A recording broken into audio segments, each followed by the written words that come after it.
Anh thứ nhất là anh muốn hỏi cái thế hệ mới của túi Motiva sắp tới thì nó có những cái ưu nhược điểm gì, so với cái thế hệ trước? The difference between the round Motiva and the ergonomics is the gel. But from the ergonomics 1 to the ergonomics 2, the shell changed. So now the shell is made of super silicone, which is a lot more elastic and a lot more resistant. So the breast implant will last longer and will be much more soft for the patient. These are the differences. So it's a evolution of the implant. Với những cái túi nói đúng như thế hệ túi trước ấy, ví dụ như là có những cái hãng túi khác như Mentor, Allergan cái thứ thì nó có thể là còn 8 đến 12 năm là cái vỏ bọc túi nó bị thay đổi. Thì không biết là cái thế hệ túi Motiva thì trong vòng khoảng tầm 5-6 năm nay mình làm thì anh cũng chưa thấy tình trạng như vậy. Nhưng mà thế hệ mới của mình, thế hệ sau này của mình thì nó có ưu việt hơn hẳn không trong những cái việc cái đắt cần phải thay túi là như thế nào? Motiva is in the market with the implants for about 12 years, right? I never ever had a patient with Motiva with a broken implant, and this is the same we hear from everywhere. In the Motiva FDA study, there is less than 0.1%, which is very little with the MRI. So I say to my patients, you really don't need to change the implants until we have a problem. But I hope they last 20 years, 25 years. Maybe a patient can have a capsular contracture because she got pregnant, or she wants to go bigger, or the breast drop. But then they will have surgery before 20 years. So when we talk about complications of breast implants, we have to always divide in two groups. One group that is surgery-related complications, and one is device-related complications. Meaning, one that's related to the body, you get older, there is a problem with the surgery, there is a bleeding, and the others are exactly what you said. If the implant is leaking, if the implant breaks. So the good thing with Motiva is that Motiva is by far the implant in the market that has less device-related complications. So that's why Motiva is launching a campaign called the Motiva Standard, called the 331, because it's less than 1% device-related complications in any measure that you can see.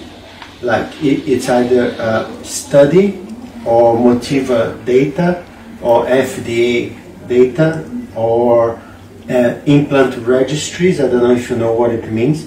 In some countries, every plastic surgeon needs to tell the government when they put an implant and when they have a complication. In the UK, Australia, most countries in Europe, America. So there is a big data of what's happening with all the implants, not only Motiva. It's a government registry. So in all these data, Motiva is consistent, less than 1% complication. So that's why it's a lot safer for the patients. Chuyện bao sơ của Motiva thì anh sau một thời gian anh xài đến nay là cũng được khoảng tầm 8 năm rồi. Thì cũng thấy cái tỷ lệ nó rất là ít so với những cái thế hệ túi trước, và cái chuyện mà click túi thì mình cũng chưa gặp. Implant is a device. Like any device can fail, can have a failure, right? Like because it's man-made, right? But the technology that Motiva use in making the implants, it's way more advanced than any other implant in the market today. That's why the implant is so much safer. It's not magic. It's not that Motiva is smarter than anyone else. It is that Motiva is the company today that invests more in research and development than any other breast implant in the world. That's why the implants are better. Interesting you said about the leaking. That's why the Motiva implants look blue. It's the blue seal. Because there is one layer in the shell that it's called the barrier layer. It exists to prevent the leaking. With Motiva, you can look around, and if there is an area where the layer wouldn't work, it would not be blue. And that's why when Motiva is making the implants, if there is a problem, they remove the implants and don't give to the doctor. But all the other implants, the barrier is transparent.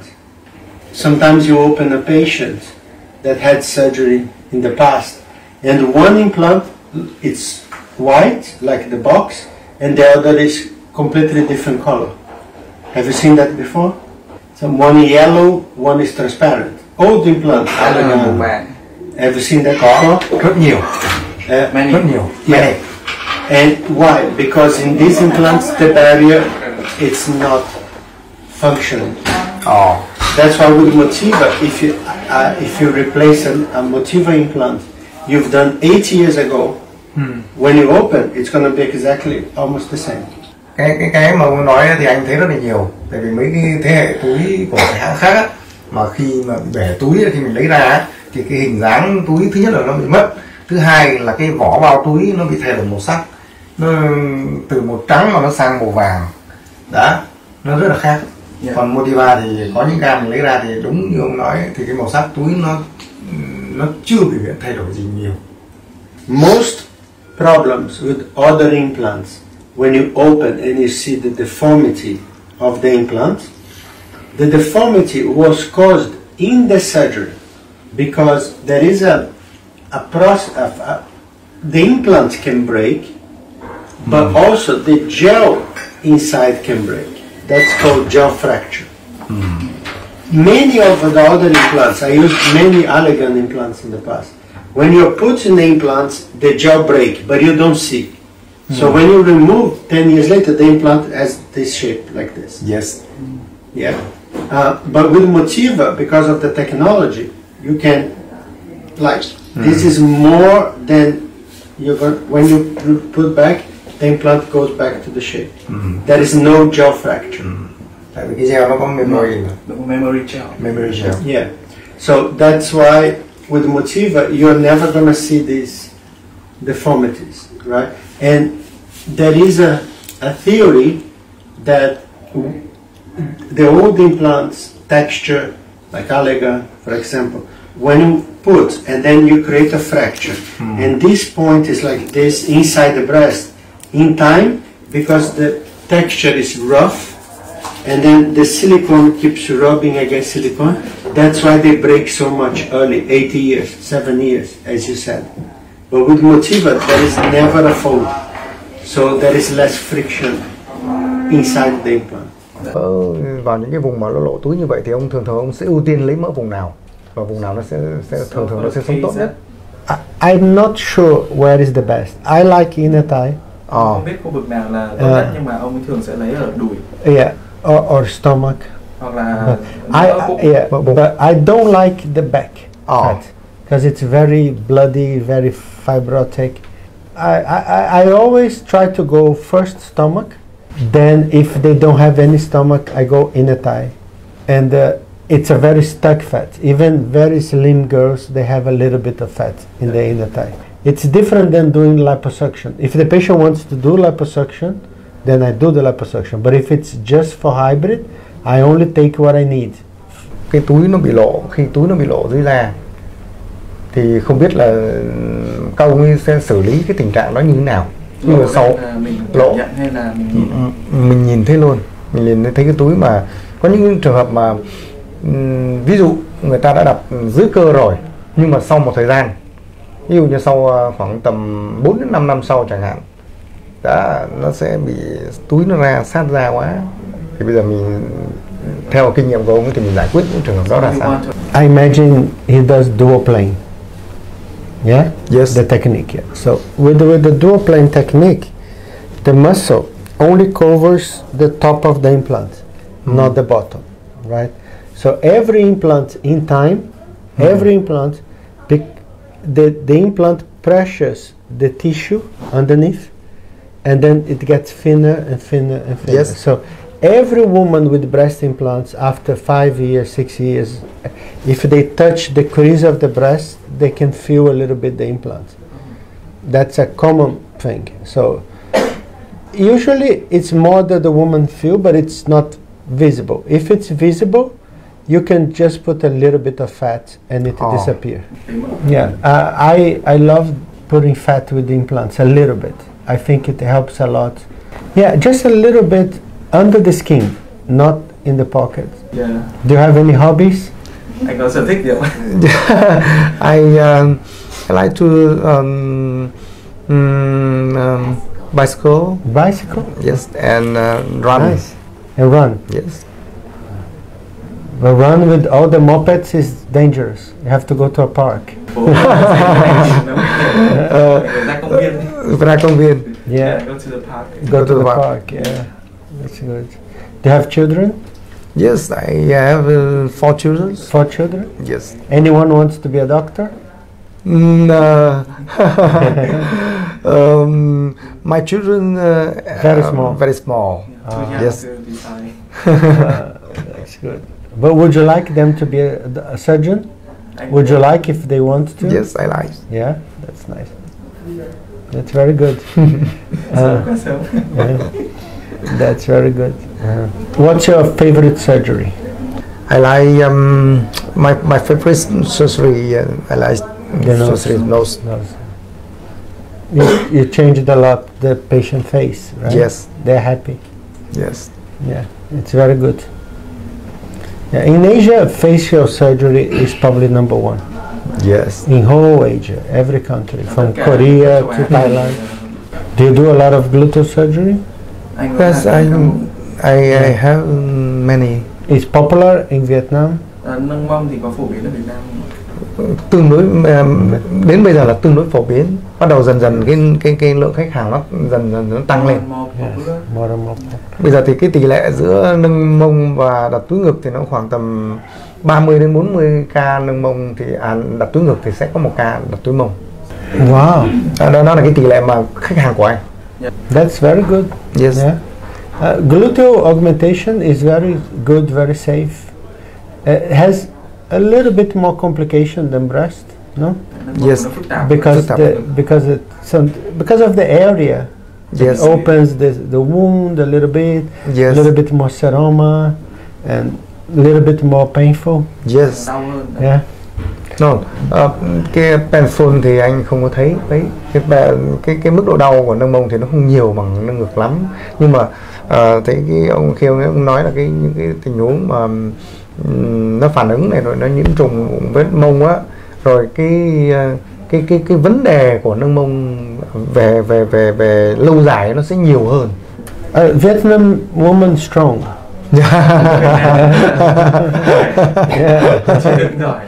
I think it's maybe also because it's the position, right? It's more difficult. In the gluteal, you have to. It's more difficult to sit for a little while. The recovery is a little bit more complicated, no? Phục hồi của nâng mông thì nó khó ngược, tại vùng đấy là vùng vận động nhiều, mình hay ngồi thì nằm, các cái tư thế đứng nó cũng sẽ ảnh hưởng vận động. But I think in Vietnam is the country. I don't know in Thailand. I think they do a lot of gluteal. Not too much. Not so much. But I think in Vietnam, in Asia, I think is the country that does more gluteal augmentation in all Asia, because I know in Korea, Japan is not common, and like if you can, Singapore or Taiwan not common. Thailand, she said it's getting popular, but it's not common. So you're probably the biggest experience for gluteal augmentation in the whole Asia. It's very good. Ở Việt Nam mình thì làm nâng mông nhiều hơn các thị trường khác, ví dụ như là Nhật, Hàn, thậm chí như Đài Loan, Thái Lan và Singapore thì đều nâng mông chưa phổ biến lắm. Yeah. Số phần trăm rất là ít so với lại nâng ngực. And I think it's a good job that Talor did bringing the implants, Many countries they don't offer, they don't train the surgeons for gluteal augmentation. Một số thị trường trên thế giới thì họ thường là không có cung cấp sản phẩm nâng mông. Hello bên em thì có cung cấp sản phẩm nâng mông. Bác sĩ Việt Nam thì có cơ hội trải nghiệm. Yeah. Yesterday I was in Hanoi visiting one of your colleagues that's also doing a lot of gluteal in Hanoi. Hôm qua cũng đến một trung tâm mỹ viện ở Hà Nội. Thì các cơ sở đó cũng sử dụng nâng mông rất là nhiều. Yeah, it's nice. And it's interesting for me because Vietnamese women are very petite and they want the gluteal, right? Like sometimes, for example, I live in England. It's not common at all. I would say that in London there are maybe not 5 surgeons that do gluteal augmentation in London. In London? No more than 5 surgeons. Có hơn 5 bác sĩ because the procedure is not common, but the procedure is very common in Latin America, where they are very curvy. But Vietnamese is very petite, and they like the gluteal. Yeah, it's very interesting, right? I think it's a lot because the surgeons they know how to do the surgery very well. So I think a lot of the success of cosmetic surgery, it's driven by the surgeons. Once the surgeons feel confident that they can do the procedure, then the girls go on social media and then they talk to others.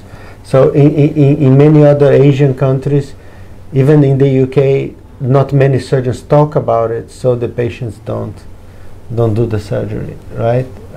Congratulations. I think it's very good. I think it's very beautiful when you have the proportion of the breast with the body, right? Yes. That's very important. It's not only having big breast, but also the... Có những trường hợp mà sau khi mình làm mình nâng mông á, sau khoảng tầm 2-3 năm sau thì cái túi mông nó bị tụt thấp xuống. Tức là có thể là bên thấp bên cao chứ nó không tụt đều. Thì cái hướng giải quyết của ông là thường là ông đã gặp cái tình huống đó chưa và hướng giải quyết của ông như thế nào? You do intermuscular technique, right? Inside the muscle. Inside the muscle. Yeah. Dưới cơ. Which is the safe technique, right? On top of the muscle is bad. They drop, and deep in the muscle is also more risky for the nerves. Look. The problem is, I think, is that you have to, most women where they have this difference after 2-3 years, they have a problem with the scoliosis, and they walk with the problem before the surgery. So I think I think we need to even sometimes film the patient walking and show to her, look, when you walk, one side it's moving down more, and in time, because it's in the muscle, that muscle will pull the implant more down. It's very difficult to correct, like maybe a little bit of fat on the other side, and I think in the future, Emotiva is studying this a lot, to change the shape for a more round implant. But the round hard implant is not good. It's very visible. This shape is nice, but if we can do something more soft for the future, I think it will improve this problem. A round, softer implant, resistant but soft for the gluteal. I think it will be better. Yes. Thì em xin phép dịch lại là em dịch nhầm là cái phần mà ông ấy bảo là thường nâng mông thì mình sẽ không đặt ở trên tuyến cơ và cũng không đặt ở dưới cơ, tại vì dưới cơ nó sẽ ảnh hưởng đến các dây thần kinh, thì ông bảo đặt ở giữa trong cơ. Vâng, ở trong cơ thì cái phương pháp đó sẽ là phương pháp an toàn nhất để cho mình đặt. Thì ngoài ra sau khi mà phẫu thuật cho bệnh nhân ấy, thì ông ấy kiến nghị là có thể bảo bệnh nhân đi và sau đó quay lại cái lúc mà họ đi để cho họ thấy là cái dáng đi như thế nào mà để đẹp nhất và không để về một thời gian sau không bị ảnh hưởng bởi cái túi. Tức là cái túi nó sẽ không bị lộ ra quá nhiều bởi vì ảnh hưởng bởi dáng mình đi ấy. Thì mình sẽ chỉnh lại cái đó nhưng mà sẽ rất là khó. Thì cái cách khắc phục của ông ấy cũng là sử dụng mỡ để cho cân bằng lại. Cái em hỏi ông là cái ProWrap ông đã dùng nhiều chưa? Do you usually use a ProWrap? For the fat. For fat. Yeah, it's a good product. Đó là một Yes. sản phẩm tốt. Yeah. Nhưng mà ông tức là ông thấy là cái tỷ lệ mà cái mỡ khi mà sử dụng ProWrap mới này sử dụng cái công nghệ cổ điển đấy, ly tâm thôi, thì cái tỷ lệ sống nó có tốt hơn không? I think so, because you remove a lot of the components. You remove a lot of the blood. I think when you do a fat grafting, you have to reduce inflammation. So when you wash the fat and filter, that's the name, pure graft, because you put almost pure fat. So there is less inflammation, so more fat stays. Because when you inject fat that it's very bloody, the body trying to get rid of the blood end up getting rid of some of the fat. So Cái là công nghệ ProWrap ấy, thì nó là đại khái một cái màng lọc, thì nó đã lọc được những cái tạp chất vào máu, thì nó sẽ tăng cái tỷ lệ sống hơn so với lại cái cổ điển. Tại vì theo thông thường khi mà mình cấy mỡ vào thì cơ thể mình sẽ tự phải lọc mỡ và lọc máu, thì cái quy trình nó đôi khi nó sẽ làm cho cái tỷ lệ sống sót của mỡ nó giảm xuống. Thì công nghệ ProWrap nó có thể giải quyết được việc đó và nâng cao tỷ lệ sống của mỡ. Và có thể nó sẽ có một cái ưu điểm là nó là một cái chu trình khép kín, nên nó sẽ đỡ bị infection hơn, nguy cơ tức là nhiễm trùng hơn, nhiễm trùng, và nó lọc những cái máu, những mỡ không cần thiết á, thì nó là cái mỡ sống tỷ lệ nó cực kỳ cao. So he just say that. yeah, it's safer. Like I really I promise I never had an infection with the fat graft, because when you close the system, it's much better. Cái quy trình khép kín thì nó vẫn an toàn nhất. Yes. Nên là cái ly tâm âm ác khi mình đánh như thế này thì cái mỡ nó bị nát, cấu trúc, rồi phá vỡ cấu trúc, cho nên nó khiến là những cái vào những cái tạp chất không thể nào lọc hết được. Đúng rồi, cái ly tâm không. By the traditional way, when we pour the fat, it will destroy the structure of the fat as well. Yeah. By the traditional way, but the fat grafting is better. Yes, it's better. It's more intact. Yes. And then I like it. It's very good. Do you do a lot of face fat grafting as well? Yes, It's very good. Yes. Yeah. Sometimes, especially for cheek. Sometimes Yes. even chin is very good. Chin and cheek. I prefer fat in the chin than implant. Sometimes. Nói với ông là nếu mà có đặt implant cầm á, thì mình chỉ cấy dưới da thôi, chứ anh không dám đặt, không dám cấy mỡ vào sâu, cấy fat, cấy mỡ. So he just shared that for the chin implants, he only can input the fat under the skin layer. Yeah. Yes, he cannot put. He worried to put deeper, so just under the skin. Okay. Yeah. Em hỏi ông một câu đó là cái ví dụ như nếu như cái trường hợp mà khi nãy anh có hỏi một cái câu về cái chuyện mà lộ túi sau khi đặt á, mà mình cấy mỡ vô á, thì giả dụ một thời gian nữa nó lại bị tiêu đi, nó lại xuất hiện tình trạng đó, thì mình cấy lại, thì cái thời gian mà mình được phép cấy lại nó trong vòng bao lâu, bao lâu, và mình cấy được lượng như thế nào? Tại vì cái lượng cái da nó rất là mỏng như vậy, thì mình cấy một lượng như vậy mình cũng không thể cấy quá nhiều được. So returning to the question that over a period of time when we see on the vision by the pocket, by the vision, so and then you suggest him to use fat to put in to minimize the vision. So how many cc that we can use and how long? Like, because over the time it will disappear again. So when for the next time that we can use the fat again? I think fat safely lasts 2 years at least. You can have a good result for 2 years. And then for when you have camouflage, the camouflage effect, I usually divide the breast in 4 quadrants. So in each quadrant I put 20. Ông ấy sẽ chia khoang ngực ra làm 4 và mỗi bên ông ấy để 20. And that's usually enough. Và cái đó là 20-25 per quadrant. 20 đến 24 cho 1/4 trong mỗi 1/4. And it's usually enough, and in more than 2 years the patient stay Tức good. là cũng không nên lấy cấy quá nhiều, Yeah. tại vì nó không thể sống được. It's very good. And another question is, over the time the fat will disappear, so what is the next injection that we can use?